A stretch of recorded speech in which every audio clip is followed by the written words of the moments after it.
हाँ? मैं तो बताता नहीं, ये मैं एकदम। हाँ, अगर कोई काटने वाला नहीं है, आप 2 लोग हो, 12-12 हज़ार सैलरी भी है, अभी कुछ ही समय से दिक्कत आ रही, 2-3 महीने से आपने बताया, तो घास ऐसे भी तो डाल सकते हैं, अब भी तो खा ही रहे हैं। सबूत तो नहीं गिरना देते जी, सबूत कौन नहीं गिरने देता? यही मालिक लोग। क्या कहते हैं? अब सबूत नजर काट कर डालेगा तो कौन काटेगा इस घास को? तो वो तो हम भी देखेंगे जी, हम क्या कर सकते तो ऐसे तो सड़ जाएगा, ये बदबू हो जाएगी घास में। हैं। तब तो हो ही जी। और ऐसे घास कोई डाल रहा, सहयोग कर रहा, तो वो तो एक सिर्फ वेस्टेज ही है। सबूत नहीं डालने देते जी, तो ऐसे स्मेल हो जाएगी, सड़ जाएगा 2 दिन बाद तो बिल्कुल ही। वो तो सड़ी रहा जी। माधु बाबूराम है जी। बाबूराम कितने समय से काम कर रहे हैं आप गौशाला में? मुझे तो बहुत कम खाना भी तो तो इन जैसा कि मैं देख पा रहा हूँ, घास नहीं है खोरों में, सिर्फ सूखा भूस है। कितनी टाइम घास डाला जाता है इनको? बजी का डबरा डाला था इसका। कितनी बार डालते हैं घास? एक बार डाला था। सिर्फ एक बार। यमुनानगर खबर दामला की लाला बधावा राम गौशाला से, जहां ग्राम पंचायत द्वारा सामुदायिक केंद्र में ग्राम वासियों व पंचायत के अधिकारी की मौजूदगी में एक सभा का आयोजन किया गया। सभा में यह बात रखी गई कि गौशाला का खर्च ग्राम पंचायत उठाने में असमर्थ है। ऐसे में बधावा राम गौशाला में जो गौवंश है उन्हें किसी अन्य गौशाला या अन्य स्थान पर शिफ्ट किया जाए। बता दें कि जिस जमीन पर अभी गौशाला मौजूद है वह जमीन लाला बधावा राम के द्वारा गौचरान के लिए दान में दी गई थी और 2007 से ही इस जमीन पर गौशाला को लाला बधावा राम कमेटी चला रही थी। जानकारी के अनुसार जिसे बाद में सरकार के हैंडओवर कर दिया गया था, वह ग्राम पंचायत दामला को इसकी जिम्मेदारी सौंपी गई थी। वह अब ग्राम पंचायत दामला के सरपंच का क्या कहना है, सुने। गौशाला के बारे में अभी कॉलम पूरा नहीं है जी, वो ग्राम सभा की मीटिंग थी, उसके लिए भी आदमी नहीं है जी। इसके लिए भी कॉलम पूरा होगा तभी डिसाइड हो गई, तो मीटिंग कैंसिल हो गई। तो मीटिंग में क्या डिसाइड किया जाएगा गौशाला के बारे में? मीटिंग में रखा जाएगा कि दूसरी जगह शिफ्टिंग करो जी, शिफ्टिंग की जहाँ भी जाएगी दूसरी जगह। तो क्यों शिफ्ट किया जा रहा है सर गौशाला को गांव से? यहाँ जी जिम्मेदारों के पशुओं के खेतों का नुकसान हो रहा है जी, पशुओं के साथ ही दूसरे गाँव के यहाँ पशु छोड़ के जाते हैं जी, बहुत आवारा है जी। हाँ जी, बस इसी कारण से गौशाला हटाया जा रहा है। कितने पशु होंगे सर इस गौशाला में? इसमें है जी 240 के लिए है। तो कितने समय से चल रही है यहाँ पे गौशाला? गौशाला जी यहाँ 2013 के बाद चली थी। तो सर अभी घास फूस की क्यों दिक्कत आने लगी जी पिछले कुछ टाइम से? है जी, अभी क्यों दिक्कत आने लगी जी चारे को लेकर पशुओं को? चारे के लिए हाँ जी, अभी चारा भी नहीं है जी वहाँ पे। चारा बूस आया पड़ा जी, आज भी कौन करा नहीं है। सिर्फ सर अब सुनो सर, अभी बूस के लिए पंचों के सहन चाहिए, वो 10 दिन से सहन नहीं कर रहे जी, कहाँ से पूरा करेंगे? पहले उससे पहले कर तो पंचायत फंड होगा जी, तो कितना पंचायत कहाँ तक करेगी? जो उसके ऊपर सर आपने पूरी बात रख रहे हैं कि बस और कोई इनकम नहीं है अलग से जी। भी वहाँ दूध दे रहे हैं, कुछ है ऐसा कुछ नहीं है, और कोई इनकम नहीं है। तो एक और सरकार भी कहती है कि हम गौ रक्षा के लिए गौ सभा के लिए बजट बढ़ा रहे हैं, करोड़ों रुपए सर हरियाणा सरकार का या भारत सरकार तो खर्च सर कर रही है। अभी रजिस्टर्ड कमेटी है सर, वाला के पास ऐसे के लगे पास, पंचायत के पास तो नहीं है जी, उसी के पास सारा जो है जी। तो क्यों नहीं उन्हीं की समिति को सौंप दी जाती, वो चला लें? उसके लिए तो यह है जी, सारा पिछले पंचों में भी गाँव वालों ने विरोध है देने के लिए, हमने कोई दुश्मनी। तो ये एक दान की हुई जमीन है सर, जैसे यहाँ से शिफ्ट कर दी जाएगी गौशाला तो उसके बाद क्या होगा इस जमीन? खाली पड़ जाएगी, हमने क्या करना है? हमने कोई सर इसमें ये जमीन हम तो दान आगे- इसी सुनो सर, हम गौशाला के लिए दी 5 गई। साल के लिए आई, आगे कोई और होगा जी, ये तो नहीं हमारे नाम लग रही, दाम लग ग्राम पंचायत के नाम लग रही। सर ऐसा भी सुनने में आया कोई हाई कोर्ट के ऑर्डर हुए हैं इस गौशाला को कंटिन्यू करने के लिए, क्या आपको जानकारी है इस बारे में? चलो तो 18 तारीख के बाद डिसाइड होगा जी क्या करना है। क्या अभी तक जो गौशाला का जो खर्चा हो रहा है, क्या वो ग्राम विकास के फंड से ही हो रहा है या गौशाला का कोई अलग से फंड आ रहा है?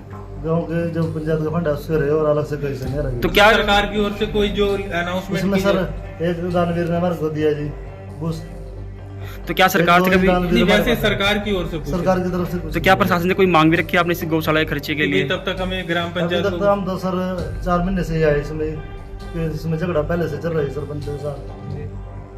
अभी 18 तारीख के बाद ही पता लगेगा सरकार हमारे को क्या देगी। मतलब गांव के विकास के लिए जो पैसे आ रहे हैं वो गौशाला में ही पूरे नहीं हाँ पड़ जी, रहे हाँ हैं। जी, अब पब्लिक काम मांग रही थी, कहाँ से काम करेगी? तो क्या सरकार को भी मांग पत्र सौंपेंगे कोई आप?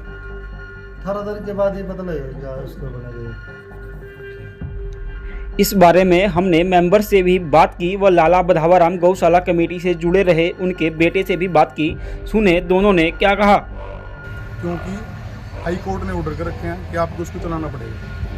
सरकार नहीं चाहती कि गौशाला यहाँ से उठे, और हम सरपंच साहब से या पंचायत से और बीडीओ साहब से, डीसी साहब से रिक्वेस्ट करते हैं कि आप इसकी कमेटी बना दो।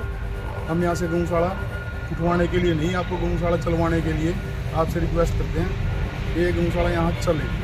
और ये गौचराम की ज़मीन है, इसके ऊपर और गौशाला नहीं रखेंगे तो क्या रखेंगे। जब उसको पैसे भी पड़े, सारा पैसा उसका लग भी रहा है, फिर वहाँ चारा भी होना चाहिए, सारी व्यवस्था होनी चाहिए। और सब दाम देते हैं वहाँ पे, पहले देते थे कि आप उनसे हम ले नहीं सकते फंड, लेकिन सरपंच साहब को अगर हम बोलते हैं, मेंबर पंचायत बोलते हैं कि आप गौशाला के लिए उनके पास जाओ, वो साफ साफ मना कर देते हैं कि वहाँ मैं अपने आप बात कर दूँ। तो क्या जरूरी है कि पंचायत का पैसा ही वहाँ लगाना? आज ही शायद शरारती तत्व कुछ लोग लग रहे साथ में, वो नहीं चाहते कि यहाँ गौशाला बने रहे और यहाँ हम अपने पर्सनल यूज के लिए वो। तो अगर मैं जमीन की बात करूँ तो जिस जमीन में गौशाला है, क्या वो जमीन गौचरान की है या सरकारी पंचायत की है? जो हमारे गांव में पहले एक दानी सज्जन हुए करते थे, लाला बदावराम जी, उन्होंने गौशाला के नाम से ये जमीन ली थी। और आज के टाइम में क्या हो रहा है कि यहाँ से गौशाला उठवा के यहाँ पे कोई प्रॉपर्टी किसी की कुछ भी बनवा दी जाए। नाम है सर आपका? सौरभ सिंगला।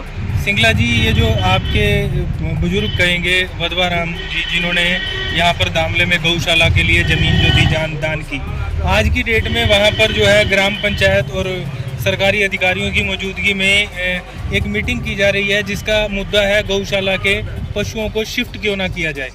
तो एक गौचरान की ज़मीन जो आपके बुजुर्गों ने दान की, गायों को ही दान कर दी कि गाय ही उसकी मालिक है, और उसके बावजूद भी आज उसे मतलब शिफ्ट करने का प्रयास किया जा रहा है। क्या कहना चाहेंगे, आपकी क्या भूमिका है, आप क्या चाहते हैं इसमें? इस पर सर हम शुरू दिन से करते हैं, गौओं की वहाँ सेवा होती आई है, लेकिन सन 2020 को ये गौशाला क्या हमारे से कब्जा दखल ले लिया गया था सरकार की तरफ से। उन्होंने कहा था कि हम इसको अडॉप्ट करेंगे और हम इसको चलाएंगे, तो ये रूटीन में चल रही थी। तो अब ये नए सरपंच साहब आए, ये बोलते हैं कि भी नहीं, इस गौशाला को हम हटाएंगे। तो हाई कोर्ट ने ऐसा कोई ऑर्डर ही नहीं करा कि भी इसे हटा ही नहीं सकते। हाई कोर्ट ने तो एक ऑर्डर करा हुआ है कि इसे आपने चलाना है, और डीसी साहब को उन्होंने पर्सनल हियरिंग करके ये बात कही है कि आप इसको तैयार करने की भूमिका करो, इसे शिफ्ट नहीं कर सकते आप। लेकिन अब सरपंच साहब को नहीं समझ में आ रही, तो इस बारे में तो मेरा कुछ नहीं कह सकता। नहीं, तरफ जो सरकार है गौओं के लिए बजट बढ़ा रही है, दूसरी तरफ गौशालाएं जो है खुद अडॉप्ट कर रही है, और तीसरी तरफ जो उनकी पंचायतें हैं वो गौशालाओं को शिफ्ट करके, और उस जमीन का क्या किया जाएगा फिर आपके हिसाब से? जो जमीन की मालिक है ही गौएं और गौओं को ही दान की गई है, उस जमीन से भी अगर गौओं को हटा दिया जाएगा तो फिर क्या किया जाएगा वहाँ? ये तो फिर सरकार की बात ही गलत हो जाएगी ना, कि पहले सरकार गाय, गंगा, गीता की बातें करती है, और गौचरान की प्रॉपर्टियों को अगर ऐसे खाली करके, जिसमें खुद मालिक ने वहाँ बैठी हैं, गौएं बैठी हैं, उनकी सेवा करने की बजाय अगर उन्हें हटा दिया जाता है, तो मैं तो कहता हूँ कि ये धर्म के प्रति खिलाफ भी है और धर्म का नाश करने के लिए खड़े हैं ये लोग। सर देखो, ऐसा तो कुछ नहीं है कि भी कहते हैं कि सारा फंड गौशाला में लग रहा है। गौशाला का कितना खर्चा होगा? 2 लाख 3 लाख रुपए महीना, और 2-3 लाख रुपए में हरा चारा तो सारा दान में ही आ रहा है। ठीक है, लेबर है, कुछ है, लेकिन तो इतनी चीज़ें तो करते हैं। डीसी साहब को जब उन्होंने हाईकोर्ट ने प्रेस 14 मार्च को एक ऑर्डर हुआ है, उसके अंदर बकायदा क्या है कि डीसी साहब को उन्होंने ऑर्डर करे हैं कि भी आप इसको मेंटेन करो। तो इसमें क्या हो गया, 1 महीने में आ जाएगी बात को, उसे कंप्लेंट्स को तैयार करके दिया जाए कि भी डीसी साहब इसको कैसे चलाया जाए। ये मतलब इसका ये थोड़ी हल हुआ कि भी एक आदमी का हटा दो तो ठीक हो जाएगा। हल हटाने से नहीं होगा, हल को बनाने से हल बनेगा, सही सॉल्व होएगा। किसानों की फसलें खराब कर देता है ये पशु खुल के। अगर ये खुल जाए तब खराब कर सकता है, जब ये बंधे हुए हैं बेचारे अपने घर में रह रहे हैं। ये तो आप भी हो, मैं भी हूँ, कल को पैदल चलेंगे, नीचे हमारे कीड़े भी मरेंगे, मकोड़े मरेंगे, तो ये थोड़ी नुकसान, तो चलना तो पड़ेगा। अगर ये गौएं हमने इकट्ठी करके एक जगह रखी है, अगर ये बाहर निकल जाए तो कितने जनमानस का एक्सीडेंट होएगा। ये नहीं, आप देखो, ये तो विचारधारा है सरपंच साहब की, क्या विचारधारा है कि गौओं के प्रति, ये तो आपको पता लग ही गया होगा। लेकिन हम कहते हैं कि गौ माता कोई दयनीय नहीं है, वो तो सराहनीय है। दैन्य क्यों बनाया जा रहा है उसको? आप ऐसे क्यों कह रहे हैं कि गौएं मर रही हैं? वो तो इन लोगों की अब नीयत हो तो अच्छी। बाबू जी, अपना बच्चा हमारा कोई कमजोर होता है, डॉक्टर पे नहीं दिखाते उसको। सिंगला जी, आपको कितना टाइम हो गया एक गौशाला खोले हुए, और यहाँ पे कभी कोई इस तरह की कोई दिक्कत आई? वैसे देखो बाबू जी, हमने 2007 से गौ सेवा का कर रहे हैं कार्य, तो 2020 में हमने इनको दे दी थी। तो हमने देखो अपनी तरफ से पूरा होता है, लेकिन ये बात भी माननी पड़ेगी, गौएं जो पकड़ के आई जाती हैं वो बेचारी पहले से ही बहुत दुखी होती हैं, कमजोर भी होती हैं। देखो, जाना ना जाना भगवान के हाथ में होता है, मरना जीना। लेकिन ये बात भी हमें माननी पड़ेगी, अगर हम दिल से सेवा करेंगे तो शायद ऐसा कुछ ना हो, लेकिन इच्छा शक्ति के बिना धर्म का कार्य नहीं हो सकता। यानी कि इस मामले में ये मान लिया जाए कि पहले ये जो गौशाला थी वो बदावा राम ट्रस्ट जो था वो चला रहा था 2007 से 2020 तक। बिल्कुल। और 2020 में सरकार कहती है कि ये आप नहीं चलाएंगे, ये गौशाला हम अडॉप्ट कर रहे हैं। हाँ। और सरकार द्वारा अडॉप्ट करने के बाद ये ग्राम पंचायत को दे दी जाती है और ग्राम पंचायत आज असमर्थता जता रही है कि हम तो चला ही नहीं सकते। 3 साल से चला तो रही है, तो फिर क्यों नहीं वापस इस ट्रस्ट को दे दिया जाता? ये तो इनकी देखो, हम इस बारे में अगर तो कहेंगे क्या तो अगर आपके ट्रस्ट को दे दिया जाए आप चला लेंगे सर? चलाएंगे, बिल्कुल चलाएंगे, पूर्ण रूप से तन मन धन से चलाएंगे। लेकिन अगर इन लोगों की हमारे प्रति विचारधारा ये रही कि हम पैसे खा रहे हैं या हम कोई ऐसा अननेसेसरी काम कर रहे हैं, तो हमारे ऊपर कोई वो लगाओ, ये लोग ऑब्जेक्शन लगाओ, हमें कहीं पकड़ो, तब हम कह पाएंगे। ऐसे थोड़ी कुछ कह सकते हैं हम किसी के बारे में। ऐसा तो देखो, ये बात तो सरपंच साहब भी बेहतर तरीके से बता पाएंगे कि कितना फंड ऐसा मेरे सामने अभी तक 70-80 लाख रुपए फंड आया है, तो मेरे सामने 4 महीने में 70-80 लाख रुपए तो खर्च नहीं हुए होंगे गौशाला में। और ये तो आपको भी समझ में आनी चाहिए कि 70-80 लाख रुपए 4 महीने में अगर फंड्स खर्च हो गए तो इट मींस 20 लाख रुपए, और 20 लाख रुपए की वहाँ 20,000 रुपए की सुविधा नहीं है। ऐसा कुछ नहीं है कि ट्रस्ट के हमने ना कोई फंड रिसीव करे हैं, ना कोई हमारे खाते में आ रहे हैं, ऐसा कुछ नहीं है। तो क्या हरियाणा गौ सेवा आयोग से जब आपने गौशाला हैंड ओवर कर दी उसके बाद कोई फंड आपने नहीं लिया? ना कोई फंड आया, और उनका जो भी हमने देना था हिसाब किताब वो उनको बाय सीए हमारे दे दिया गया है। कोई हमारा उनसे बस भी बकाया नहीं है, ऐसा कुछ नहीं है। ये तो मनगढ़ंत बातें हैं, इन बातों का तो कोई हल नहीं है। बात करें गौशाला के खर्च की तो 3 से 4 लाख रुपए प्रति महीना आता है, वहीं ग्राम पंचायत को मिलने वाला फंड तो लाखों में है। सरकार द्वारा गौ सेवा आयोग बनाया गया है। गौ सेवा आयोग में समय समय पर बढ़ोतरी भी की जाती रही है, मगर अभी भी गौ सेवा के लिए खींचातानी जारी है। गौवंश को उन्हीं को दान में दी हुई भूमि से शिफ्ट करवाना, तो फिर इस महंगी भूमि का प्रयोग गौ सेवा के लिए न होकर किस लिए किया जाएगा? बड़ा प्रश्न यहाँ खड़ा होता है। एक और बात, बधावाराम गौशाला समिति इस गौशाला को चला रही थी, लेकिन उनसे इस गौशाला को ले लिया गया।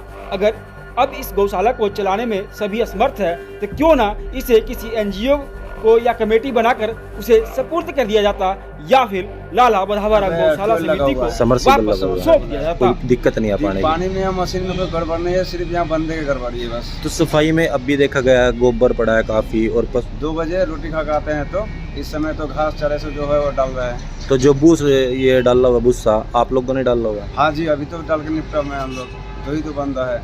कितने पशु हैं यहाँ पे? यहाँ पे वही 250-300 है। 250-300। हाँ। आप कितने टाइम से यहाँ पे काम कर रहे हो? हम 2 साल से कर रहे हैं। क्या नाम है जी आपका? सोम सिंह। क्या नाम है जी आपका? सोम सिंह। सोम सिंह जी, यहाँ कितने टाइम से काम कर रहे हो आप गौशाला में? कर रहे हैं जी। क्या कुछ काम रहता है गौशाला में? काम तो जी गोबर का, झाड़ू का, पानी पियाना, घर गेंडा, इन्हें बांधने खोलने, कोई कितने गऊ हैं, गोवंश हैं यहाँ पे? गोवंश कम से कम 250 जी। और कितने लोग हैं काम करने के लिए? 2 बंदे प्याल जी। सिर्फ 2 लोग हैं और 250 गोवंश है। और कितने होने चाहिए यहाँ पे लोग काम कर? 5 बंदे, 5-6 कम से कम चाहिए जी, तभी यहाँ पे अच्छे से देख रेख हो सकती है। घास भी पड़ेगा, पानी भी चाहिए जाकर। तो जो गौशाला प्रबंधन है, आप उनको बोलते नहीं कि और आदमी रखिए, क्यों ऐसा हो रहा है? बोलते हैं जी, हम तो बोल रहे हैं जी। आज कराओ ना मगा जी, बंदे ले आओ, अब तुमने 2 बंदों ने काम कराया, बताओ। अब ये जो गोवंश मरा हुआ है, इसका भी ये तो मरी नहीं है, तो शाम को हुआ है, जात लिखड़ा हुआ, दवा दवाई। तो अभी सबके पास सिर्फ बूस ही बूस पड़ा फॉर्म में, क्या कारण है? बूस तो वही पड़ा जी, बंदों का ही नहीं है, तो फिर जब यहाँ पे बूस डाल सकते हैं तो घास भी तो डाल सकते हैं। घास 2 बंदे थोड़ा ही डाल देंगे जी, अब मशीन में पटका जब भी तो डाल देंगे। अब हम गोबर उठाओगे या घास डाल देंगे जी। ये आप लोगों की 12,000 जी। और आपकी 12,000 है जी। 12,000 सैलरी है, तो फिर भी घास नहीं डल रहा यहाँ पे, सिर्फ बूस ही डल रहा। तो इससे तो ये बीमार हो जाएंगे, मर जाएंगे। वो तो डॉक्टर आते हैं, सरपंच साहब देखेंगे जी, हम क्या देख सका? हम सरपंच की काम कर रहे हैं जी, जो हमारे हिम्मत है वो कर। फिलहाल देखना यह होगा कि सरकार के द्वारा तमाम प्रकार की सुविधाएं देने के बावजूद भी कब तक इन बेसहारा गौवंशों को ऐसे ही लाचार और बेबस रहना पड़ेगा।